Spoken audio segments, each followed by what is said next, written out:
Hello, welcome to the home of the Ghost Owl, and we're back with our Warhammer the Old World content, continuing the faction focus for the Kingdom of Bretonnia, looking at the rare units. And as we've seen, Bretonnia doesn't have the biggest roster in terms of number of units, and we'll see in the rare category, they only have 2. So let's check them out.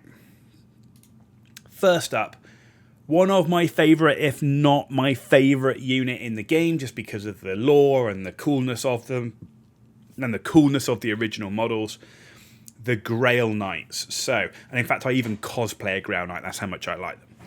So stats wise, good weapon skill, strength, initiative and leadership, low ballistic skill. They are troop type heavy cavalry and come with a base size of 30 by 60 mil, and a unit size is 3+. Hand weapons, lances, heavy armour, shields, iron shod hooves and barding, giving them a 3+ armour save. A full command group, magic standard of 100 points, and the Grail Guardian may take a single knightly virtue and magic items up to 50 points.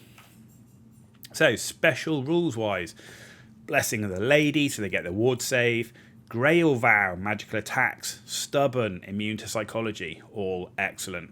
First charge, counter charge, all the things you want to see on heavy cavalry.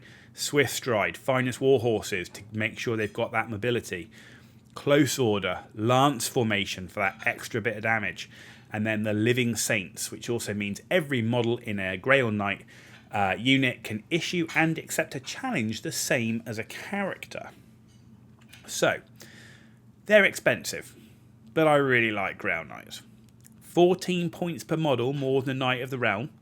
They do gain +2 weapon skill, +1 strength, +1 toughness, +2 initiative, +1 attack, and +1 leadership. So these are pretty decent heavy cavalry, and with the exception of not having the full plate armor, got to be pretty close to some of the best heavy cavalry in the game. Now, they got the Grail Vow and they got Living Saints. So overall, I think they're great value. The main limiting factor is the fact they're in a really points limited rare category, so the amount you can take is going to be a real struggle. However, the only competition is the Field Trebuchet. And after taking one Trebuchet in a 2,500 point army, you can still fit in 12 Grail Knights with a command group and a 20-point magic standard. Not bad. So, with the Living Saint special rule, you can also tie up characters with challenges, though it is a 1-wound model, so overkill still needs to be considered, but remember, overkill is capped at a +5 combat resolution. But you do need to consider that. So, and using Grail Knights to tie up a main character, that's not what I really want to be using them for. Magic items, Rampaging Banner, reroll the charge roll, Banner of Shalons if you haven't used it on your Pegasus Knights, enemy units can't declare stand and shoot. All the stuff that makes, that's good for Knights, which is making sure they can charge, and making sure they don't die when they do charge. So yeah, Grail Knights, love them. Absolutely brilliant unit. Look cool as well, and they've got great lore. So the last unit in the rare category, this is going to be a short video, is the Field Trebuchet. So it's got low stats. It's a war machine, 60 by 100 mil base, and the crew are on 25 by 25 mil bases. Unit size is 1+. Now, equipment. Hand weapons and the Field Trebuchet itself, what does it do? It's 12 to 72 inches, so it does have a minimum range.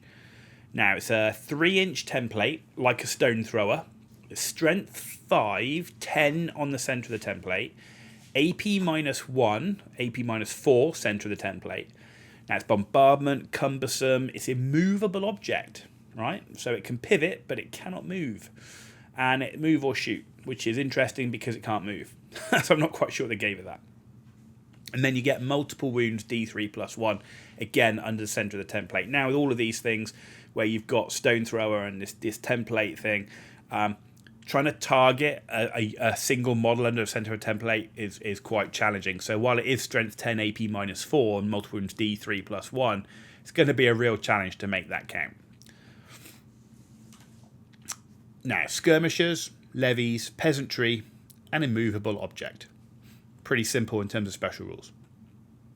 So the Field Trebuchet, it's an okay war machine.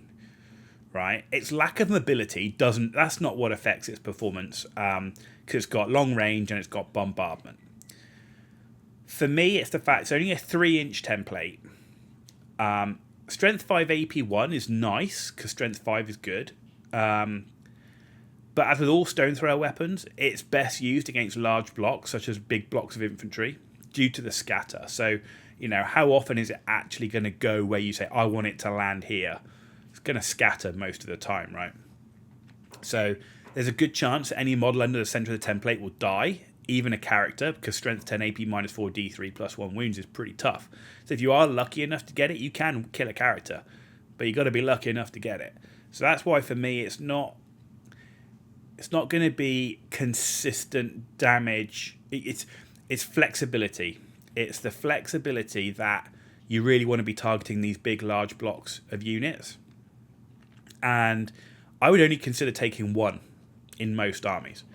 And even then, I consider not taking it in a highly mobile cavalry army, because you don't want this thing scattering around when you've got units getting engaged, moving up quickly, moving around quickly. The enemy are going to be, they're not going to be taking their time slowly across the board on their own where you could stand and shoot at them. Because if you're in a cavalry army, you're going to be moving quickly to tie them up. So, yeah, it's okay. It's not my favourite war machine, but the Strength 5 is good. The Strength 5 is good, there's no doubt. So that's it. That brings us to the end of the rare category. Only 2 units. Kind of feels like there could be a few more units in the rare category for Bretonnia in the future. And I think we'll take a look at that in the last video in this series, which will be on the missing units. We got other things to look at first, and that's going to be things like magic items, unit comparisons, and some sample army lists. So that's all still to come for the Kingdom of Bretonnia. If you enjoyed this video, give it a thumbs up. If you didn't, give it a thumbs down, but let me know why in the comments down below. If you want to see more content, hit that subscribe button. Totally free for you to do. Big deal for me, so thank you for that in advance. Thank you to all those that have already done it and are returning here to see this content. You've watched the Ghost Owl. Tune back in and we're going to take a look at Bretonnian magic items.